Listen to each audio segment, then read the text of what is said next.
तपस्या वाले आंधी सारे, तपस्या करने वालों को, जिन शासन की शान बढ़ाने वालों को। बोली शमन भगवान महावीर स्वामी की। वाणी में है ओज निराला, वाणी में है ओज निराला, जीवन जैसे शीतल चंदन, अनंत उपकारी गुरुदेव को श्रद्धा सहित हो शशत वंदन, श्रद्धा सहित हो शशत वंदन। सदैव मुस्कुराते हुए अपनी मीठी वाणी से सभी का स्वागत करना। आगम ज्ञाता, आगम पुरुष, जिन शासन रतन उपाध्याय भगवान पूज्य गुरुदेव श्री जितेंद्र मुनि जी महाराज, तपस्वी रतन श्री रमन मुनि जी महाराज ठाणे 5, उपप्रवर्तक पूज्य गुरुदेव श्री आशीष मुनि जी महाराज ठाणे 2 के पावन श्री चरणों में, उत्तर भारतीय प्रवर्तक श्रद्धेय श्री आशीष मुनि जी महाराज ठाणे 2 के पावन चरणों में मैं फगवाड़ा श्री संघ की तरफ से कोटि कोटि वंदन नमस्कार करता हूं और आपकी तप से यात्रा और स्वास्थ्य की शुभ मंगल कामना करता हूं। बहुत ही सौभाग्यशाली दिन है। आज के दिन सन 1975 में पूज्य गुरुदेव श्री जी ने जम्मू में दीक्षा ग्रहण की थी। जब से गुरु जी ने दीक्षा ग्रहण की उसके बाद उन्होंने, जैसे कि गुरु जी ने बताया, प्रभाकर, विशारद, शास्त्री, दर्शनाचार्य आदि विषयों में इन्होंने आगे ज्ञान की आपने बढ़ाई। तब से ही गुरु जी ने सेवा, स्वाध्याय और विनम्रता, इन तीन चीज़ों को अपने जीवन में अपना लिया। और आप इसके बारे में मेरे को कुछ भी कहने की जरूरत नहीं है। मेरे ख्याल से आप सभी भली भांति से इस चीज़ों से परिचित हैं। गुरुजी आपके समक्ष चतुर्मास में 4-5 महीने यहाँ पर रहे। आप सभी इससे पहले भी गुरुजी के बारे में अच्छी तरह से जानते हैं कि 1 मिनट भी गुरुजी अपना वेस्ट नहीं करते। मैं कहूँगा हमेशा ही स्वाध्याय में लीन रहते हैं, माला में लीन रहते हैं और खुद भी धार्मिक कार्य करते हैं और आप लोगों को भी इसकी प्रेरणा देते हैं।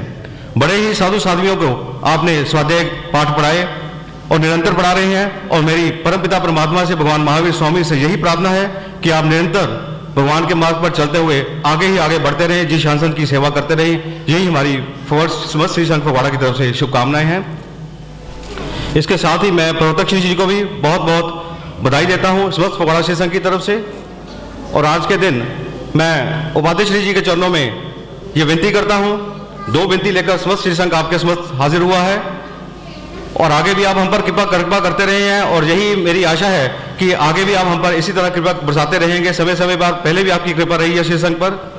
एक तो इसी महीने पूज्य गुरुदेव श्री जी की पुण्यतिथि आ रही है, तो संघ फगवाड़ा श्री संघ की तरफ से विनती है कि ये पुण्यतिथि अगर फगवाड़ा में संपन्न हो तो श्री संघ के लिए बहुत ही सौभाग्य की बात होगी। और दूसरा, जैसा कि आपकी ये 46वीं दीक्षा जयंती ये मनाई जा रही है, आपकी स्वर्णिम दीक्षा जयंती 50वीं दीक्षा जयंती, उसके लिए फगवाड़ा श्री संघ की आपके चरणों में विनती है कि 50वीं दीक्षा जयंती आप फगवाड़ा में एक महोत्सव के रूप में मनाएं। ये समस्त फगवाड़ा श्री संघ की तरफ से आपके चरणों में बहुत विनती है। और ये मैं आशा करता हूं कि आप आगे भी हम पर कृपा बरसाते रहें, जैसा कि मैंने पहले कहा, और आगे भी इसी तरह हम पर कृपा बरसाते रहेंगे। और प्रवर्तक श्री जी महाराज के चरणों में संघ की तरफ से विनती कि फगवाड़ा होशियारपुर के बाद फगवाड़ा की तरफ पधारें और जैसा ही गुरु जी का कार्यक्रम बने, उपाध्याय का कार्यक्रम बने, तो उसके साथ अगर आप भी फगवाड़ा में हो तो संघ के लिए ये बड़े ही गौरव की बात होगी। इन्हीं विषयों के साथ, इसी शब्दों के साथ मैं अपने विषय को विराम दूंगा। धन्यवाद। सिर्फ 2 मिनट के लिए महावीर जैन सभा जैन कॉलोनी के महामंत्री श्री अशोक जी भी अपनी 1-2 मिनट के लिए भावना रखना चाहते हैं। कृपया आएं और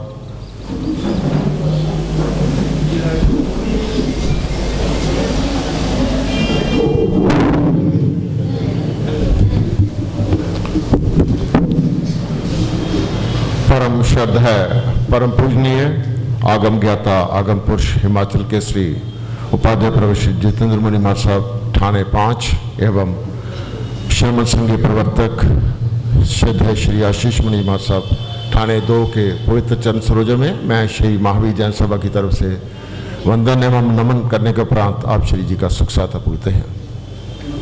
बंधुओं, आज उपाध्याय भगवान श्री जितेंद्र मुनि महाराज साहब का 46वां दीक्षा दिवस हम यहाँ प्रवर्तक जी के निश्राय में यहाँ यह मनाने का हमें सौभाग्य प्राप्त हुआ है। क्योंकि समय काफ़ी हो चुका, मैं अपने वक्तव्य को बिल्कुल संक्षिप्त लफ्ज़ों में बयान कर रहा हूँ। तो आज के इस पावन दिवस पर हमारी यही भावना है कि गुरुदेव स्वस्थ रहें, दीर्घायु हों और जिन शासन की प्रभावना करते रहें। और इसी के साथ साथ ही जैसा कि मैं पहले ही कह चुका हूँ कि आज का ये जो पावन दिवस है प्रवर्तक जी के सानिध्य में हमें मनाने का सुअवसर मिल रहा है। तो कल हमारा श्री संघ भी श्री महावीर जैन सभा के सभी पदाधिकारी गुरुचरण प्रवर्तक जी के चरणों में यहाँ कल उपस्थित हुए थे और उनसे ये पहले तो सर्वप्रथम इस प्रवर्तक जी की जो उनको उपाधि से अलंकृत किया गया है उनको उस उपलक्ष्य में हमने मुबारकबाद भी दी थी और साथ ही ये विनती भी की थी कि गुरुदेव आप श्री महावीर जैन सभा जैन कॉलोनी के प्रांगण में पधारें और हमारी इस कॉलोनी को पवित्र करें। तो उन्होंने भी सहज भाव से, क्योंकि गुरुदेव बहुत ही सरल हैं, उन्होंने सहज भाव से हमारी विनती को स्वीकार करके जो वहाँ कॉलोनी में पधारने की कृपा की है, तो उसके लिए भी समस्त कॉलोनी वासी उनका गुरुदेवों का आभार व्यक्त करते हैं। इसके साथ ही पुनः आज के इस पावन पर्व अवसर पर उपाध्याय प्रवर श्री जितेंद्र मणि महाराज साहब के 46वें दीक्षा दिवस एवं प्रवर्तक जी को समाज द्वारा जो ये आदर की चादर भेंट की गई है, इन दोनों अवसर पर मैं गुरुदेवों को बहुत बहुत बधाई देता हुआ अपना स्थान ग्रहण करता हूँ। धन्यवाद।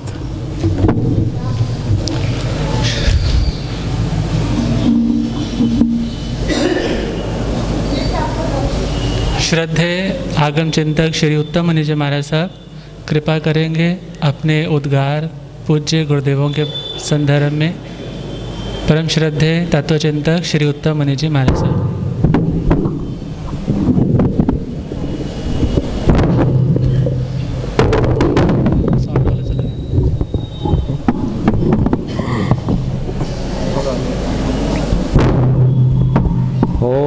लाख बार प्रणाम तुम्हें, हो लाख बार प्रणाम हे वीर प्रभु भगवान तुम्हें, हे वीर प्रभु भगवान मुनि दर्शन मुक्ति गामी के, मुनि दर्शन मुक्ति गामी के, जय बोलो महावीर स्वामी की, जय बोलो महावीर।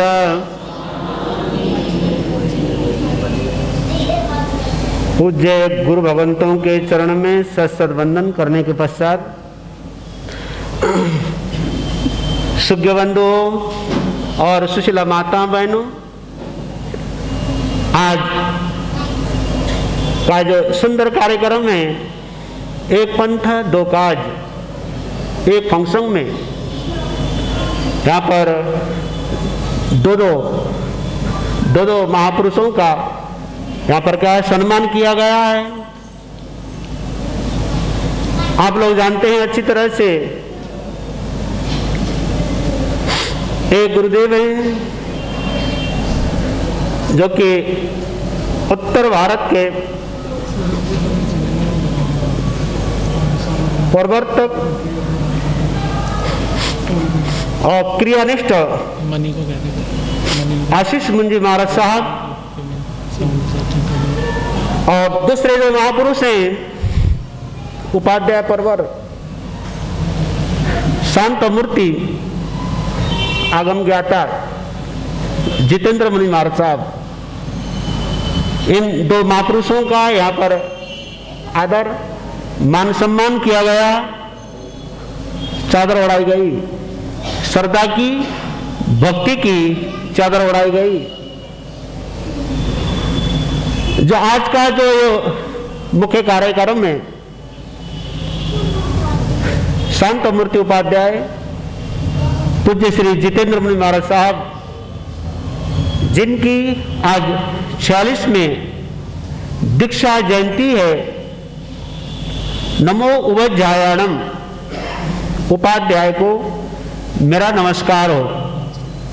राष्ट्र प्रवचन के बाद जो कि हम महामंत्र नवकार के माध्यम से हर रोज इस पद का जाप करते हैं, स्मरण करते हैं, और साथ साथ में आप लोग जानते हैं उपाध्याय, उपाध्याय उसे बोला जाता है वो संत, वो साधक जो ज्ञानी है, ध्यानी है, जो स्वयं जिनवाणी का अध्ययन करता है, और साथ साथ में जो आत्माएं उनके संपर्क में आती है, संपर्क में आने वाले लोगों को जिनवाणी का संदेश देकर के, जिनवाणी की शिक्षा देकर के उनकी जो भावना है, भावना को ऊपर उठाता है, ऊर्ध्वरोहण करता है, जिसे शास्त्र में साराय बाराय धाराय ऐसा कहकर के पुकारा गया है। अर्थात जिसके जीवन में शंका हो धर्म के प्रति, उस शंका आदि को निवारण कर देता है, और साथ साथ में नई नई शिक्षा को, नई नई शिक्षा देता है, और साथ साथ में उस शिक्षा को जीवन में उतारने की प्रेरणा देता है, जिसे उपाध्याय बोला जाता है। वास्तव में ये शब्द, ये जो शब्द है, ये शब्द जो कि हमारे उपाध्याय परवर जी के लिए बिल्कुल फिट बैठता है। आप ज्ञानी हैं, ध्यानी हैं, आप अच्छी तरह जानते हैं, और आप लोगों ने महसूस किया है, नजदीक से देखा है, 5-5 महीने तक, ठीक है, कोरोना का समय था, माहौल था, इतनी भीड़ नहीं रही होगी, व्याख्यान वाणी इतना ज्यादा नहीं चला होगा, लेकिन फिर भी अपने गांव में संत ठहरे हुए हैं, तो गुरुदेव विद्यमान है, तो आप लोगों ने बड़े निकट से और साथ साथ में अच्छी तरह से आप लोगों ने देखा है, गुरुदेव को परखा है। कितने सुंदर नाम है, गुरु ने सोच समझ करके ही नाम दिया है, जितेंद्र। बंदो जितेंद्र बोला जाता है, जीत लिया है जिसने इंद्रियों को। बंदो हमारे पास में 5 इंद्रियां हैं, इंद्रियों के बारे में और आप लोग प्रवचन सुन रहे हैं। हमारे पास में 5 इंद्रियां है, जो इंद्रियां हैं आत्मा को, इस आत्मा को अनादिकाल से बाह्यमुखी बना रही है। इंद्रियों के विषय 23, 240 विकार। बंधु, जो इंद्रियों के जो विकार हैं, ये आत्मा को क्या अनादिकाल से संसार की ओर भटका रही है। पर आपने विवेक से, ज्ञान से, समझ से, संयम से, जिन्होंने अपने इंद्रियों के ऊपर विजय प्राप्त कर लिया है, जीत लिया है, जिसे जितेंद्र भी बोला जाता है। बंधु, गुरुदेव का जीवन महान है। समय की सीमा है, समय थोड़ा है। छोटे बच्चे को समुद्र के किनारे पर ले जाके खड़ा कर दिया जाए, उस बच्चे से पूछा जाए, बच्चा बोलो समुद्र कितना बड़ा है। वरना आप लोग भी क्या समुद्र के किनारे गए होंगे, मुंबई गए होंगे, चेन्नई गए होंगे, पांडिचेरी गए होंगे। ये सब क्या है, समुद्र के किनारे पर ये शहर बसे हुए हैं।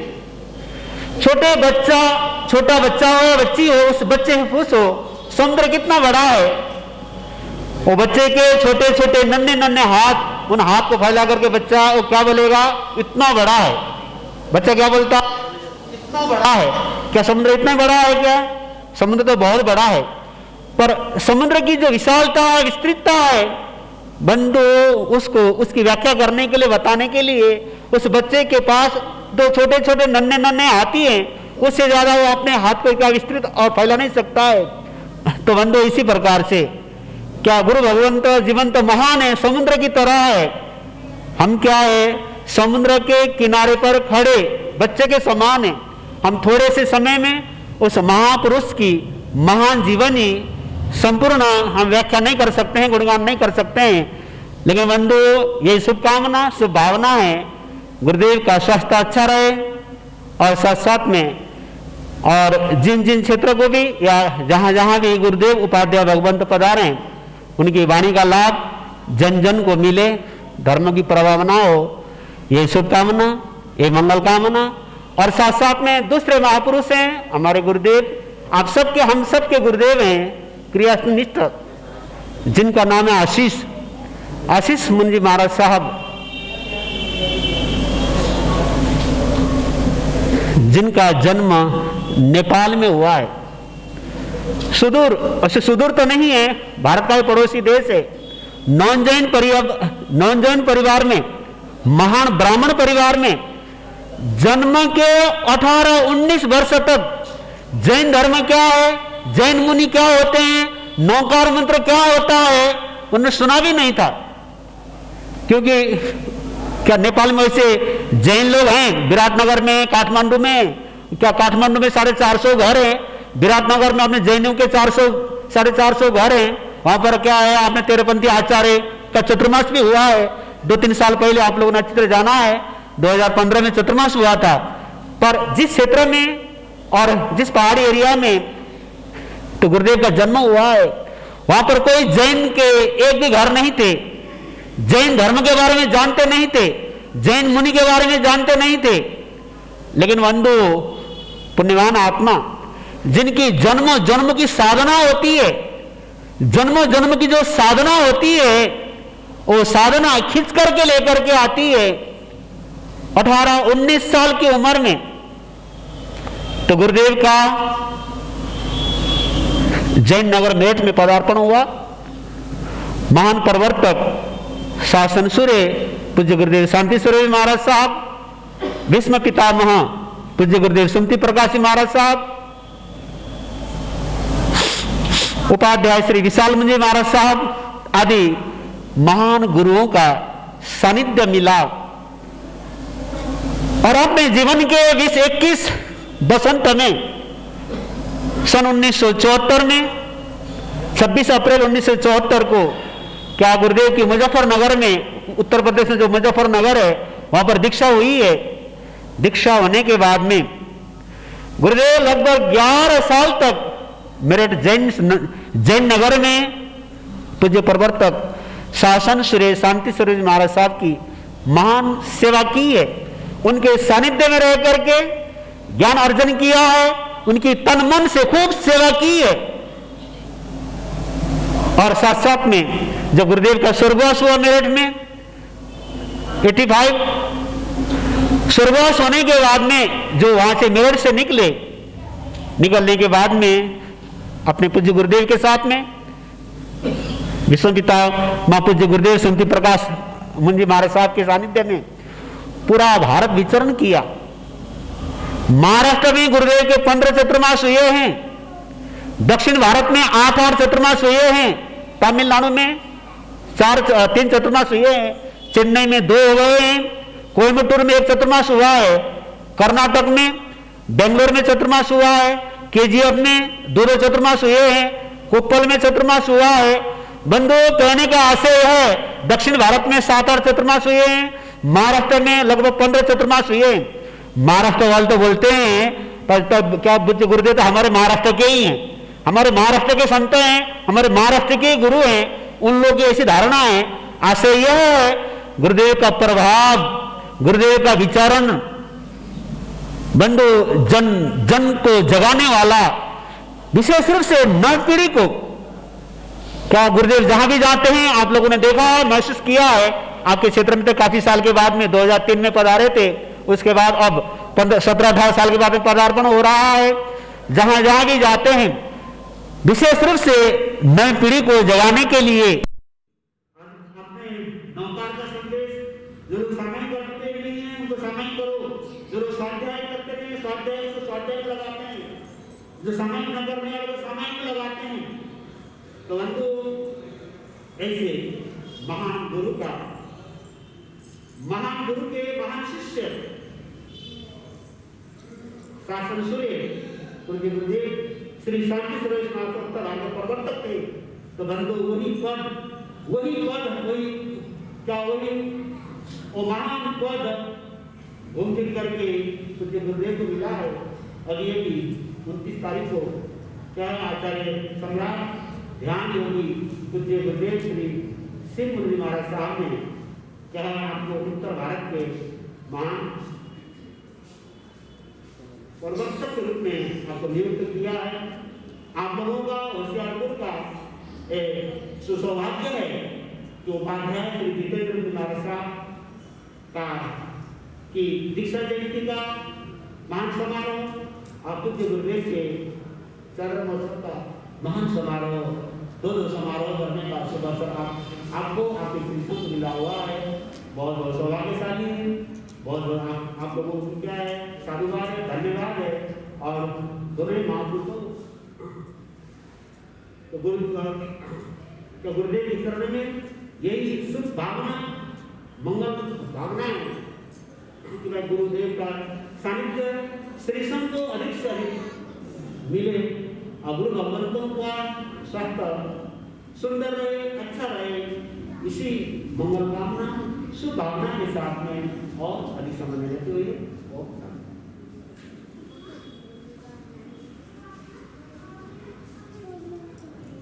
सभी को जिनके वचन सेवा करने का बताते हैं, ऐसे हम सबकी श्रद्धा आस्था केंद्र है अनंत श्रद्धेय गुरुदेव, जिनका आज पावन दीक्षा दिवस है। वे अपने अनुभव और जो उन्होंने साधना के मार्ग पे चलते हुए आनंद प्राप्त किया, हम सभी को कृपा करेंगे तो सभी लाभ लेंगे। पूज्य गुरुदेव के उदाहरण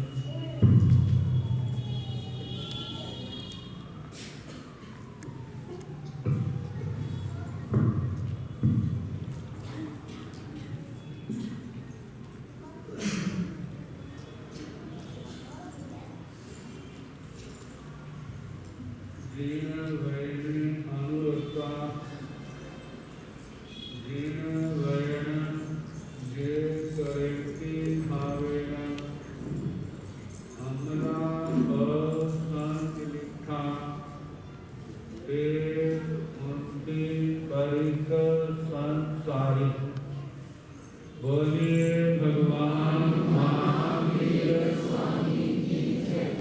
पावन चरित गुरुदेव जी बंधु मन वर्ष काय, भव सागर को तरण में करो हमारी साथ। जिन शासन जिन वाणी सदा जय बंधु, शमन सदा अविचल मंगल हो। मुक्ति को प्राप्त श्रमण भगवान महावीर स्वामी, उनकी परम पावन कल्याणी भागवती वाणी वाचक प्रमुख श्री इंद्र भूति गौतम आदि गणकर भगवत युग प्रधानाचार्य परम पूज्य श्री सुधर्मा स्वामी जी महाराज एवं गुरुजन सबके पावन चरण सरोजों में गिरा अनंत अनंत बार वंदना नमस्कार। जहाँ विराजित परम आदरणीय परम पूजनीय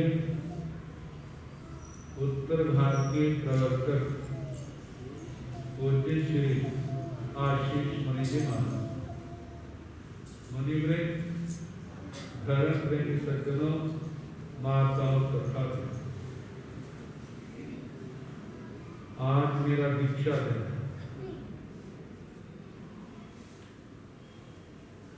बचपन में तो जन्मदिन हो तो बड़ी खुशी होती है, तो दीक्षा दिन जन्मदिन तो हर किसी के आते हैं,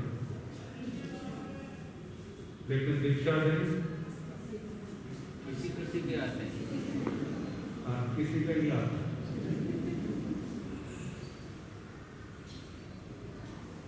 हमारे तो दीक्षा दिन मना रहे हैं, आपकी भी भावना है आपका दीक्षा दिन मनाया जाए।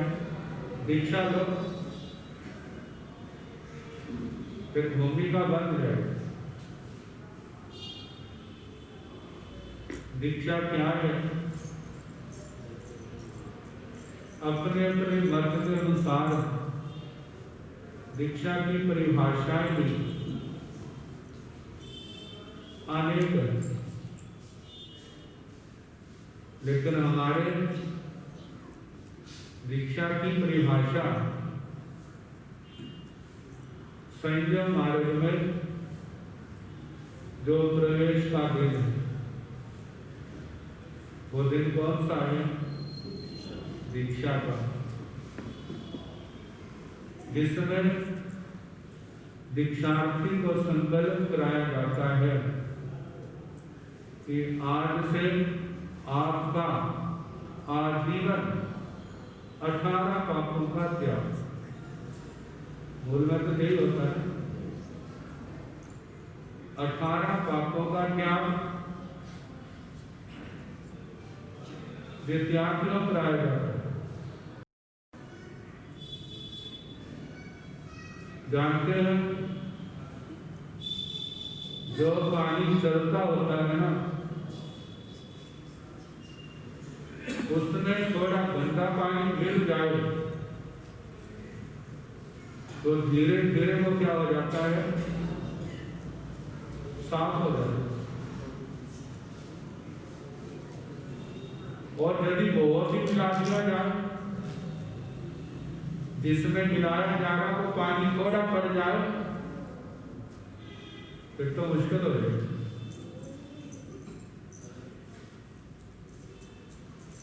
कहते जो संसारी जीवन है वो देखा जाए तो एक गंदे नाले के समान है। आप कहेंगे कैसे? गंदे नाले में जैसे मोरियों के माध्यम से गंदा पानी आ रहा है, ऐसे इस जीवन में भी तो 18 पापों की मोरियां क्या है? खुली। और पाप क्या हो रहे हैं? इस आत्मा के अंदर आ रहे, और आत्मा की दशा क्या है? फिर उस गंदे नाले के समान ही तो है। गंदे नाले का पानी पीने योग्य नहीं था, लेकिन यदि उसको प्रक्रिया विशेष से सारा साफ कर दिया जाए तो फिर उसको कोई भी पी सकता है, क्योंकि उसके अंदर कोई दोष नहीं रहा। अब इस आत्मा के ऊपर जो गंदे नाले की तरह सारा पाप कर्मों के माध्यम से नाना प्रकार के पाप कर्म आ रहे हैं, इनको रोकने का फिर हमारे कौन सा रह जाता है? वो एक धर्म का रास्ता है। धर्म के स्थान पर आए, अपनी आत्मा को धर्म के स्थान पर लाए। जैसे गंगा नदी से जुड़ने के बाद कितने नालों का पानी साफ हो जाता है, ऐसे जहां हमारी गंगा नदी कौन है? ये तीर्थ, धर्म तीर्थ, भगवान का मार्ग, फिल्टर लगा दिया, 18 पापों का त्याग करा दिया। अब इसके बाद संयम और तप, इससे अपने आप को जोड़ना है। पहले तो संसार से जोड़ा हुआ था, अब किससे जोड़ना है? संयम और तप। गुरुजनों का सानिध्य, उनके चरणों में आगम वाणी का स्वाध्याय। पाप कर्मों का तो त्याग कर दिया, अब जो गंदगी आत्मा के अंदर है उसको साफ करने के लिए तपस्या, 12 प्रकार का तप जितना करेंगे उतनी गंदगी आत्मा की क्या होगी? साफ होगी। इस संयम मार्ग से जोड़ना, ये क्या है? धर्म योग। योग का मतलब जोड़ना। कई बार छोटे छोटे पढ़ते थे ना, गणित के सवाल करते थे तो जमा को क्या कहते थे? योग करो, जोड़ो, मिलाओ कितने हुए, मतलब जोड़ना। योग का मतलब जोड़ना। जुड़ेगा कब? जब जमा होगा। यदि जमा नहीं होगा, अच्छी चीज जमा नहीं होगी, गलत काम करेंगे तो वहां तो जोड़ नहीं होगा, वहां क्या होगी? माइनस होगी। पुण्यवानी घटेगी, पाप कर्म बढ़ेंगे, रिद्धि खत्म होगी, आत्मा के गुणों का ह्रास होगा। यदि वो आत्मा ना संभला, धर्म से नहीं जोड़ कर रखा, पापों से नाता नहीं तोड़ा, तो फिर क्या होगा? उस आत्मा के लिए दिन प्रतिदिन पतन ही पतन होगा, संभलना मुश्किल होगा। तो वास्तव में योग कौन सा जो जोड़ना है? कौन सा प्रशस्त है? अपने आप को परमात्मा से जोड़ना, अपने आप को गुरुओं से जोड़ना, इनसे भी बढ़ करके अपने आप को धर्म से जोड़ना। धर्म अहिंसा, संयम और तप। गृहस्थ है तो अणुव्रत, साधु है तो महाव्रत, 5 समिति, 3 गुप्ती, 8 प्रवचन माता, 10 यति धर्म, इनकी आराधना करना। आराधना करते समय परिसय उपसर्ग आए तो उनको समता से सहन करना, सहन करने का अभ्यास करना। जितना अभ्यास करेगा उतनी परिपक्वता आएगी, आत्मा निर्मल होगी, पाप कर्मों के बंध से बचेगा और आत्मा जैसे जैसे निर्मल होगी, इस आत्मा का क्षोभशम बढ़ेगा। क्षोभशम का मतलब पाप कर्म क्षीण होंगे। जितने पाप कर्म क्षीण होंगे, आत्मा की मैल उतरेगी, आत्मा का प्रकाश बढ़ेगा, समझ बढ़ेगी, धर्म के प्रति निष्ठा दृढ़ता आएगी, विचारों में आचरण में पवित्रता आएगी और ये पवित्रता ही आत्मा को परमात्मा की ओर ले जाने वाली। ये साधना कब से प्रारंभ होती है? वैसे तो गृहस्थ में भी अवस्था में भी की जा सकती है, लेकिन जितना अच्छा वातावरण जहाँ पर मिलता है उतना गृहस्थ में सबके संभव नहीं होता।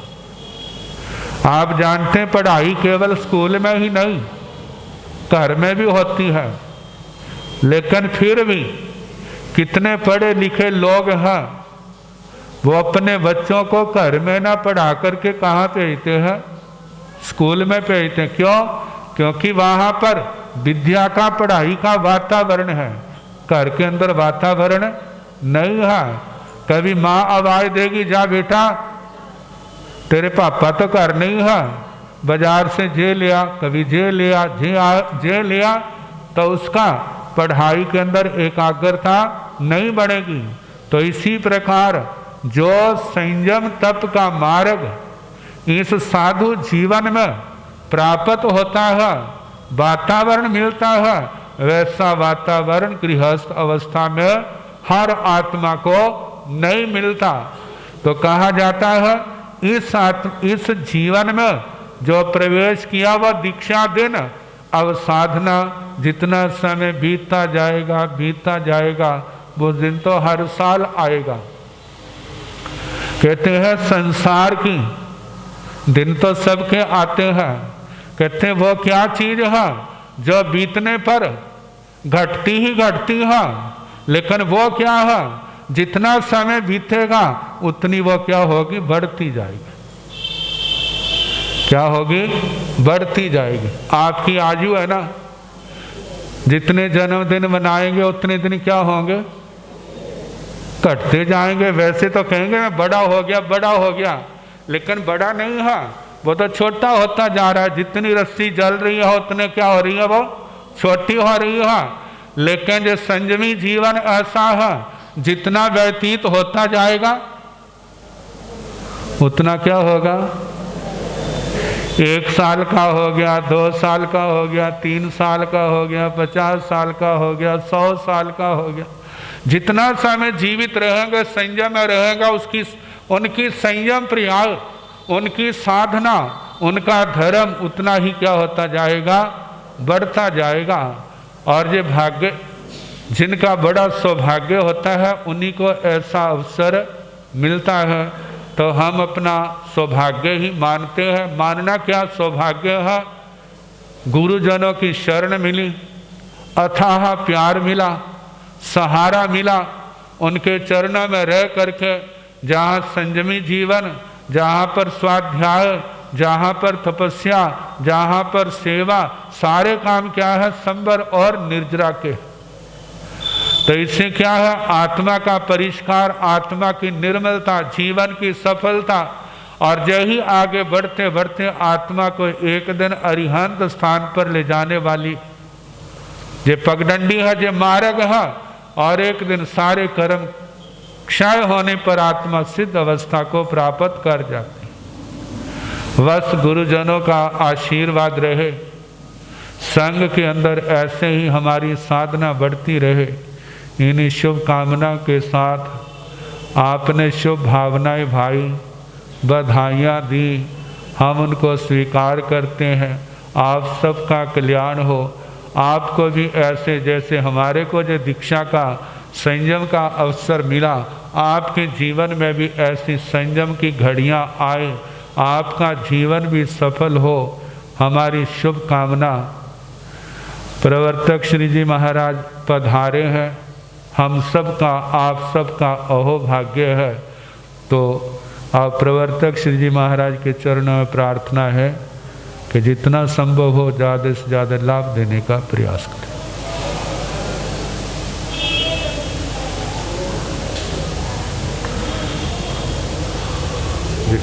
माइक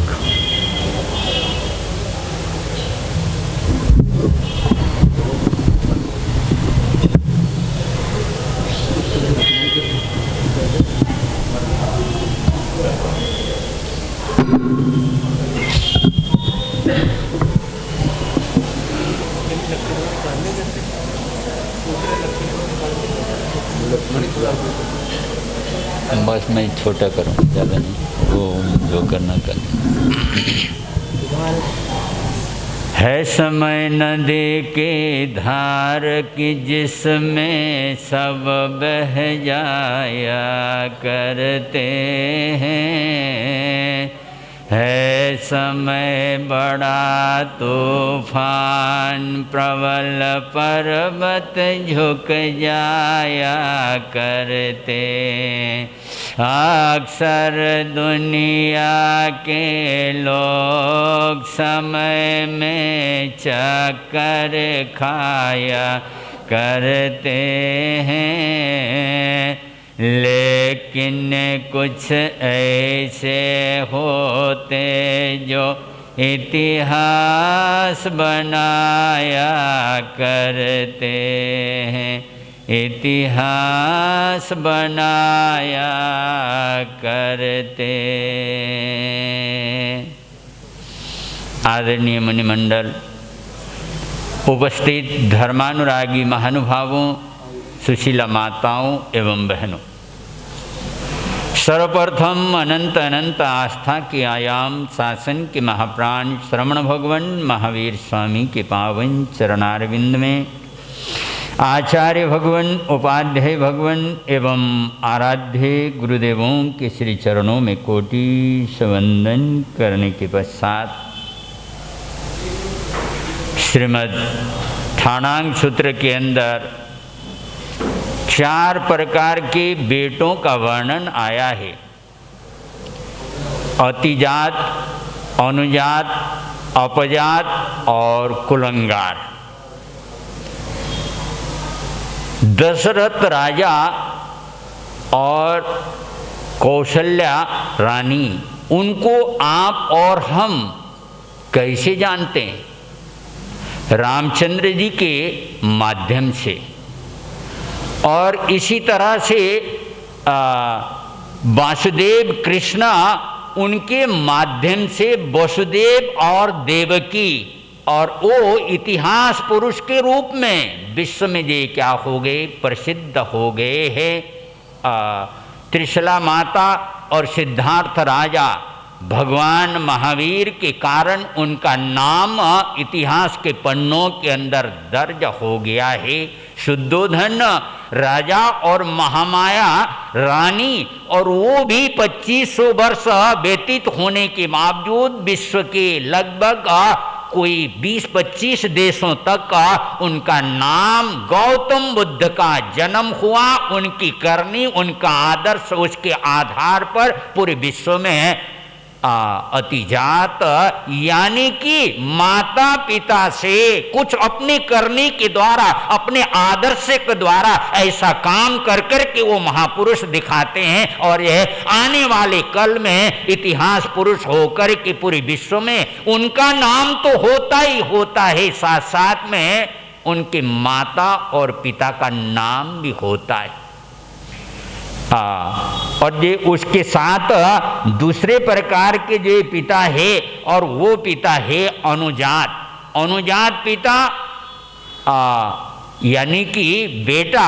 अनुजात जैसे पिता का नाम है और पिता की यश है, पिता की कीर्ति है, और उससे आगे तो नहीं बढ़ पाया, लेकिन पिता के नाम के अनुरूप और वो अपना आचार, अपना विचार, अपना जीवन बना करके आगे बढ़ने वाला, और वो दूसरे नंबर का बेटा है। और ये तीसरे नंबर का बेटा है अपजात, यानी कि पिता ने जो कीर्ति, जो यश या जो कमाई करके गया, और बेटा और उस कीर्ति को या उस कमाई को कम कर देता है या उसको ह्रास करता है। ज्यादा बदनाम भी नहीं करता, लेकिन उस कमाई को दे क्या करता है, कमी करने वाला बनता है। हम महाराष्ट्र में थे, वहां पर रात्रि के समय भाई लोग बैठे थे, चर्चा के दरमियान एक भाई कहता, यहाँ से अमुक यानी कोई 20-30 किलोमीटर की दूरी पर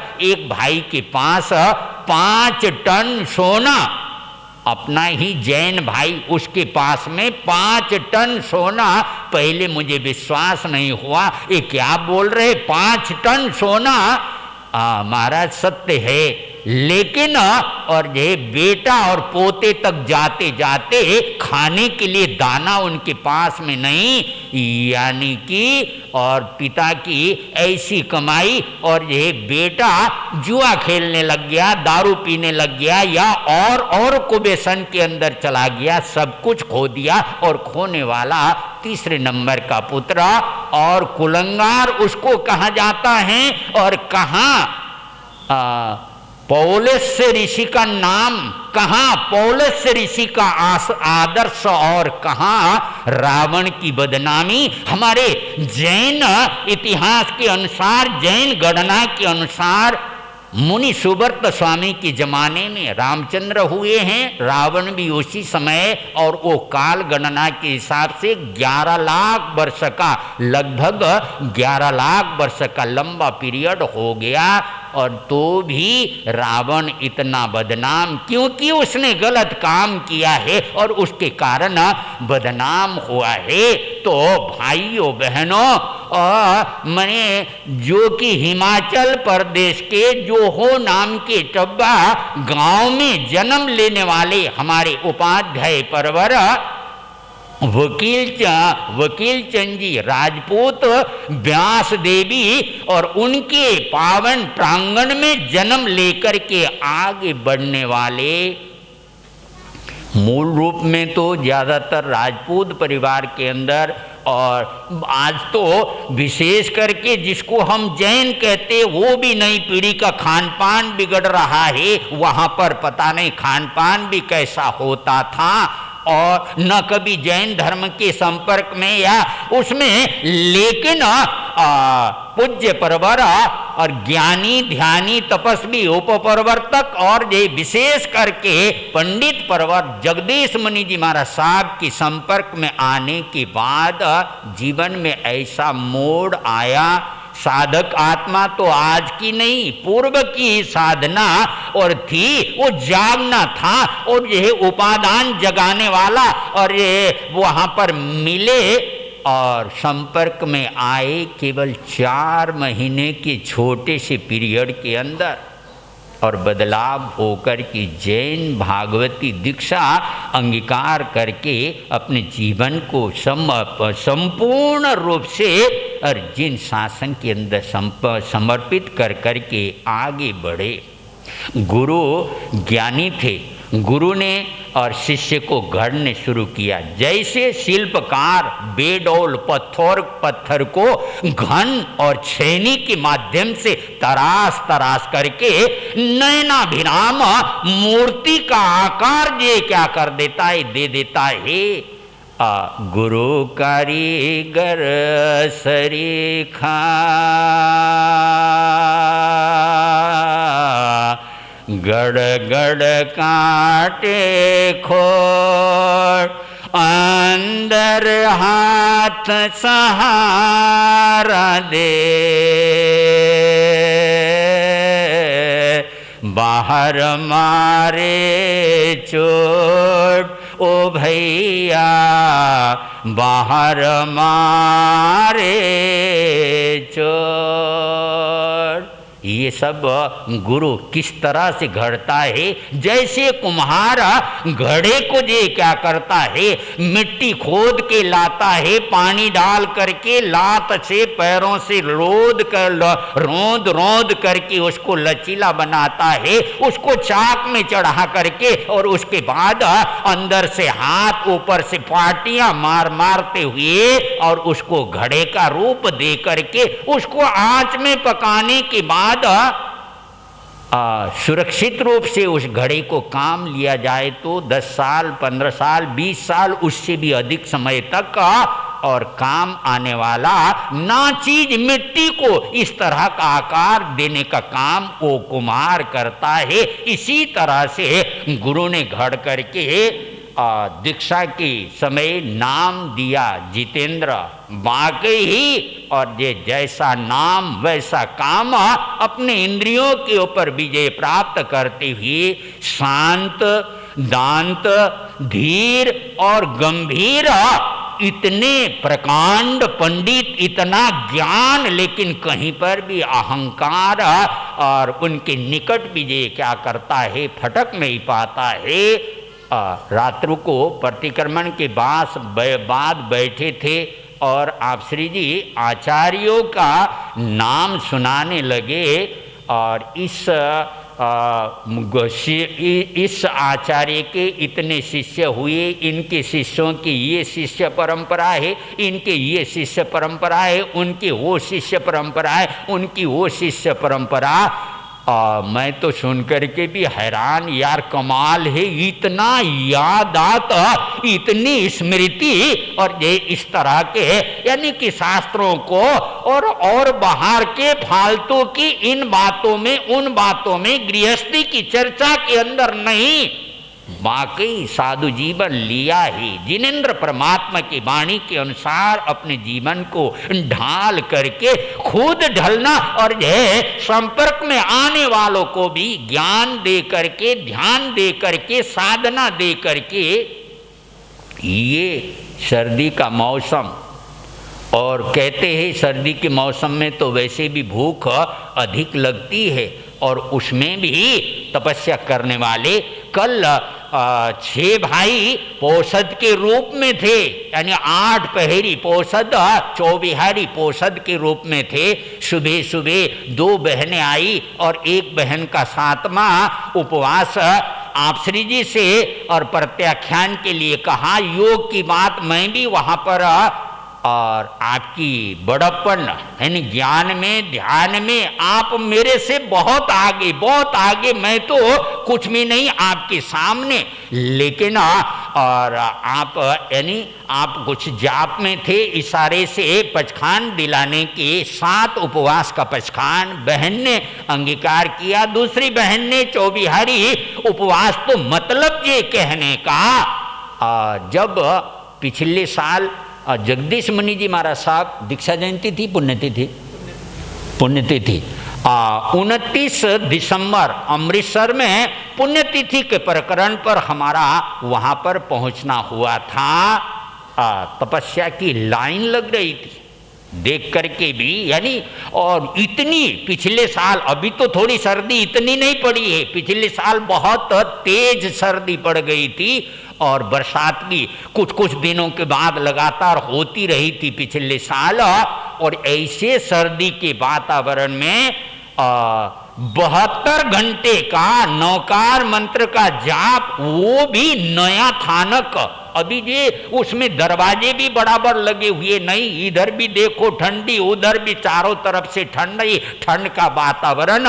लेकिन दिन में चलो चल सकता है, रात्रि को 10 बजे 12 बजे तक तो भी चल सकता है। 12 से लेकर के 5 बजे तक सर्दी के मौसम में 12 बजे के टाइम जब गोचरी को हम उठते थे, हाथ पैर ऐसे पात्रे पकड़ने में भी हाथ इस तरह से ठिठुर जाते थे। ऐसा माहौल में और यह 72 घंटे का नौकार मंत्र का जाप हमने अमृतसर में आपकी प्रेरणा के माध्यम से, और बहुत सारे भाई बहनें, कोई तेला कर रहा, कोई पचोला कर रहा, कोई और यह इस तरह की तपस्या, यानी कि बोलने की जरूरत नहीं है। आचरण ये क्या करता है, उपदेश की तो 1000 बातों की अपेक्षा आचरण की एक बात ये कारगर होती। आम साधारण जनता के अंदर वो सिर चढ़ करके, यानी उनका जो आचरण पूत जो जीवन है, या उनकी जो आचरण पूत जो वाणी है, वो सिर चढ़ करके ये क्या करती है, बोलने वाली बनती है। घड़ी का कांटा जो क्या हुआ, 12 पहुंच गया है। और गुरुदेव तपस्वी रत्न श्री सुमति प्रकाश जी महाराज साहब फरमाए करते थे, और किसकी, घोर तपस्वी स्वामी श्री निहालचंद जी महाराज साहब की बात। संतो देखो 12 बज गए, 12 बजे तो कैदी को भी ये क्या हो जाता है, भोजन मिलता है। तो आप लोग तो सुबह 7:30 8 बजे से यहाँ पर आए हैं, और ज़्यादा लंबा ले जाना और ये ठीक नहीं है। हमारी मंगल कामना है, हमारी शुभ भावना है शताब्दी तक, और ये जी करके, और जैसे आप धर्म की जाहो जलाली कर रहे हैं, इसी तरह से आगे आपका स्वास्थ्य हर तरह से अनुकूल रहे, और जिन शासन की प्रभावना इसी तरह से। और साथ साथ में एक दीपक अगर ये जलता है तो बुझे हुए बहुत सारे दीपक ये क्या हो जाते हैं उसके संपर्क में, जिसमें तेल हो, जिसमें बाती हो, और ये दीपक जलने वाले बनते हैं। बड़े भाई ने दीक्षा अंगीकार कर लिया तो छोटे भाई भी ये क्या हो गए, दीक्षित हो करके साधना पथ पर रमन मुनि के रूप में 2000, वैसे तो 1986 में अम्बाले में मिलन हुआ था, लेकिन इतना याद नहीं उस समय का। 2003 में जब पानीपत में मिलन हुआ था, 2005 में जब रोहतक में मिलन हुआ था, और हमने देखा 250 आइमिल, 300 आइमिल, जब देखो तब स्वाध्याय में शास्त्र, और मौका लग जाए तो महीना 2 महीना 3 महीने के अंदर अंदर पूरा का पूरा 32 शास्त्रों को और ये स्वाध्याय करने का काम। और उस समय तो अभी छोटे संत यानी 3 ही ठाणे थे, एक प्रभव मुनि की दीक्षा हो गई थी, ये दोनों प्रभास मुनि जी और छोटे महाराज उनके वो आए भी नहीं थे। तीनों टाइम गोचरी को खुद अपने आइमिल 250 आइमिल है, सुबह की गोचरी में भी, दोपहर की गोचरी में भी, शाम को भी, यानी सेवा के क्षेत्र में इस तरह से काम करके आगे बढ़ने वाले हमारे रमन मुनि जी महाराज साहब ये शासन के कोहिनूर हीरो हैं। ऐसे त्यागी, तपस्वी, संयमी, जपी तपी आत्माओं पर नाज है शासन को, और ये ऐसे ही आत्मा जिन शासन की गौरव को 4 चांद बढ़ा करके आगे ले जाने वाले हैं। तो हमारे उपाध्याय भगवान के प्रति हमारा यही मंगल कामना, यही शुभ भावना, आपकी ये 46वां दीक्षा देना मंगलमय हो, सुख शांतिमय हो, और ये दीक्षा देना और शताब्दी और दीक्षा शताब्दी मनाने का सौभाग्य प्राप्त हो, ऐसी मंगल कामना। ठीक है, आप गृहस्थियों के हाथ से और ये चादर नहीं लेते हैं, लेकिन हमारी चादर तो आपको स्वीकार करनी पड़ेगी। मैं कपड़ा नहीं लेता हूँ। हाँ जी, मैं आपका लूँगा, आपका उल्टा वो लूँगा मैं। चलो ठीक है, चलो ठीक है, आपका बड़ा हर्ष हर्ष हर्ष, अनुमोदना अनुमोदना अनुमोदना बारंबार,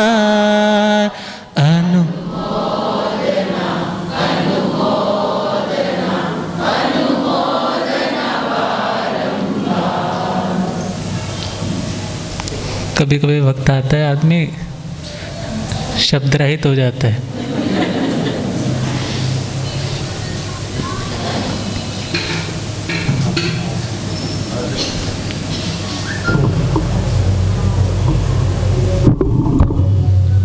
तो गुरु भगवंतों की ये उदारता हमारे लिए शिक्षा, हमारे लिए सच्चे अर्थों में दीक्षा क्या है वो भी बताने वाली है।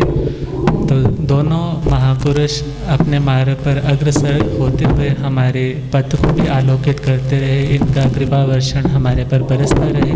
इन्हीं मंगल कामनाओं के साथ ओम शांति। अभी हम सब ने गुरुदेवों के मुखारविंद से जिनवानी का लाभ लिया। ये हमारा परम सौभाग्य है कि ऐसे महापुरुषों का सानिध्य हमें मिला। 2 महापुरुषों के आज हमें दीक्षा जयंती और गुरुदेवों का प्रवर्तक पद मनाने का हमें सौभाग्य मिला। ये हमारे श्री संघ का परम सौभाग्य है। 2-4 मिनट का कार्यक्रम है, उसके बाद गुरुदेव जी अपने मुखारविंद से हमें मंगल आशीर्वाद प्रदान करेंगे। जो सुबह पंक्चुअलिटी कूपन रखे गए थे उसमें से अब पंक्चुअलिटी लक्की कूपन निकाले जाएंगे 11।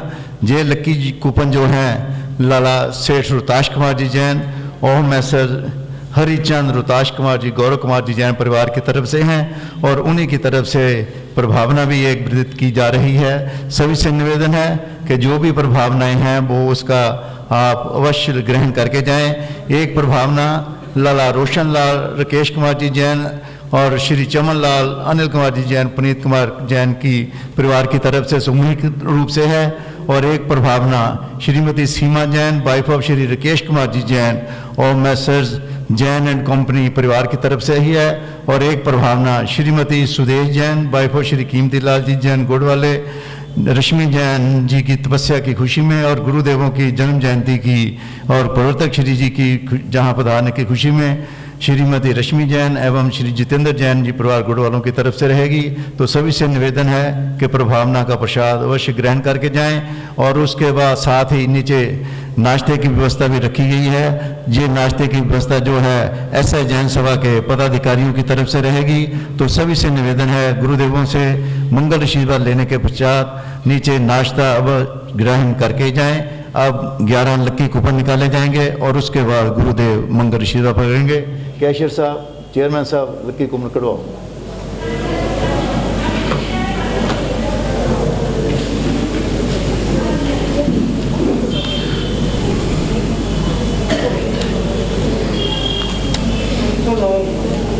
One 109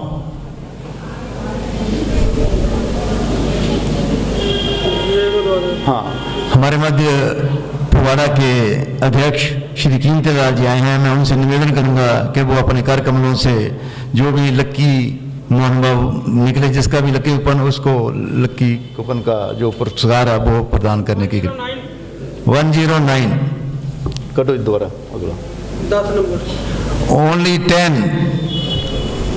10 number.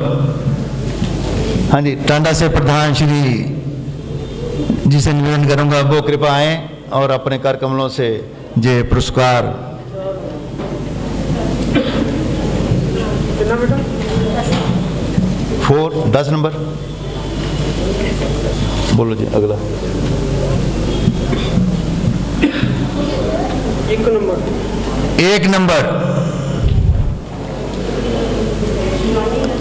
1 नंबर आओ जी।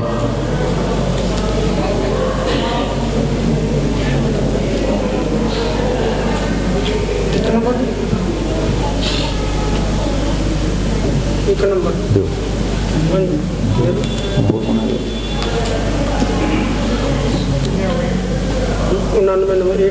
89 नंबर।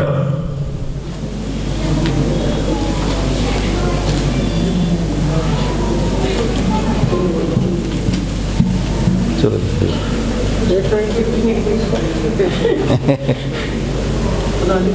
आओ जी। अशोक जी महामंत्री आओ।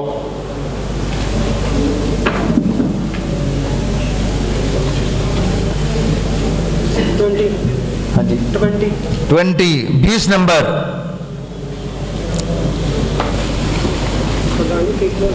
बीस नंबर लाके कढ़ाओ जी। और 30 नंबर 30 20 दोनों 20 वाले भी नहीं आए हले।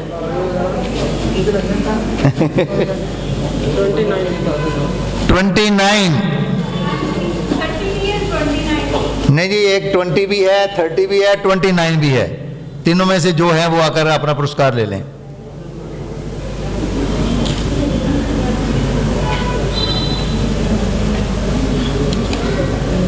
जो नहीं आया उसका गौन, उसके अलावा दूसरे का निकाला जाएगा। 14 नंबर।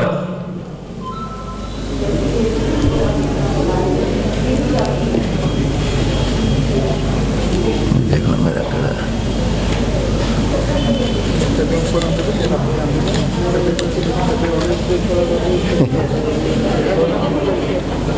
हाँ जी देव जी। अभी जी कितना नंबर?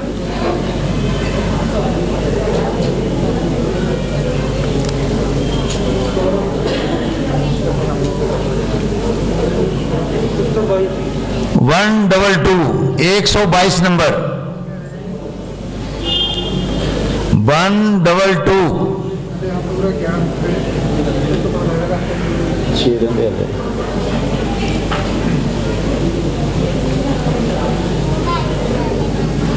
प्रधान जी आ जाओ, आप भी द्वारा दे दो। आ जाओ आ जाओ।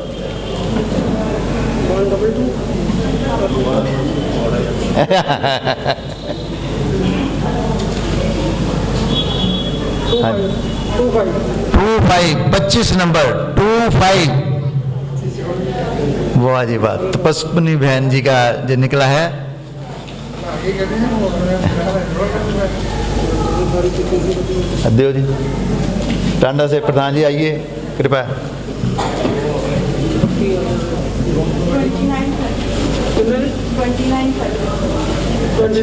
देव दो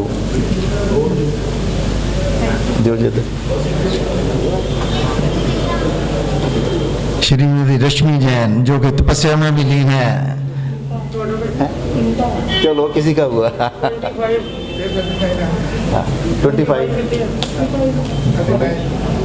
25 ਤੁਸੀਂ ਬੋਲਿਆ ਸੀਗਾ।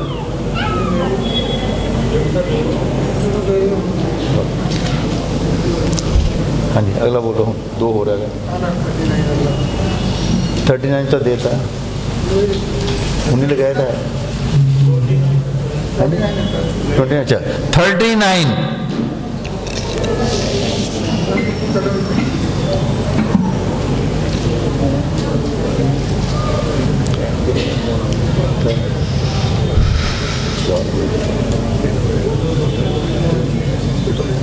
चल गई है मैं क्या करना 65 65 नंबर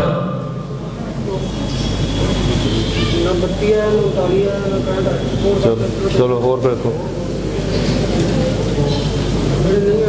आओ रहने दो जो नहीं आए हिंदी जो है हिंदी एक नंबर कत्ती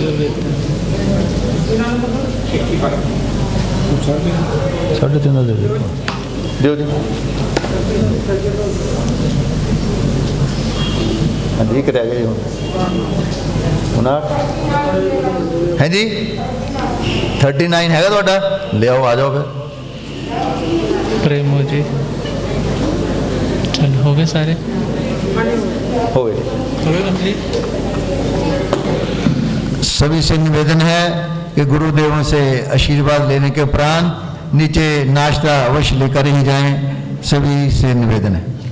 ये तो सामाजिक व्यवस्था थी। वैसे देखा जाए जो सत्संग के दरवाजे तक पहुंच जाता है, गुरुओं की शरण तक पहुंच जाता है, उससे बड़ा कोई लक्की नहीं है।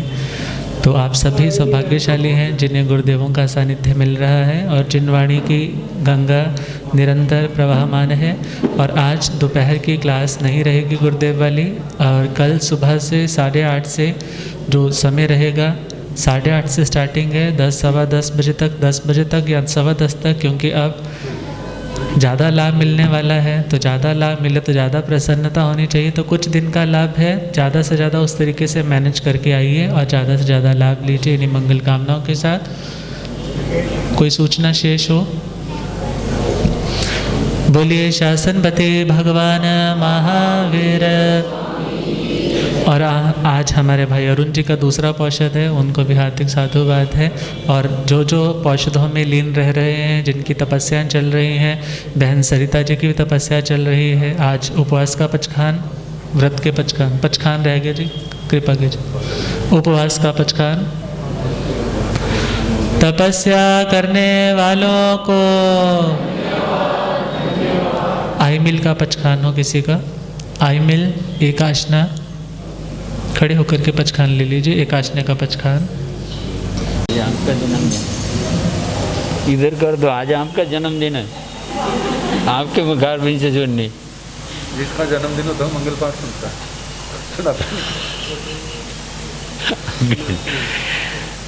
चैता भारम वासं चक्रवर्ती महिडियो संति संति करेलोए पतो गई मणोत्तरा चत्तारि मंगलम अरिहंता मंगलम सिद्धा मंगलम साहो मंगलम केवली पणतो धम्मो मंगलम चत्तारि लोगुत्तमा अरिहंता लोगुत्तमा सिद्धा लोगुत्तमा साहो लोगुत्तमा केवली पणतो धम्मो लोगुत्तमो चत्तारि शरणं पवज्यामि अरिहन्ते शरणं पवज्यामि सिद्धे शरणं पवज्यामि साहु शरणं पवज्यामि केवले प्रणतं धम्मं शरणं पवज्यामि ये चार शरण दुख हरण जगत में और शरण कोई होगा जो भव प्राणी करे उसका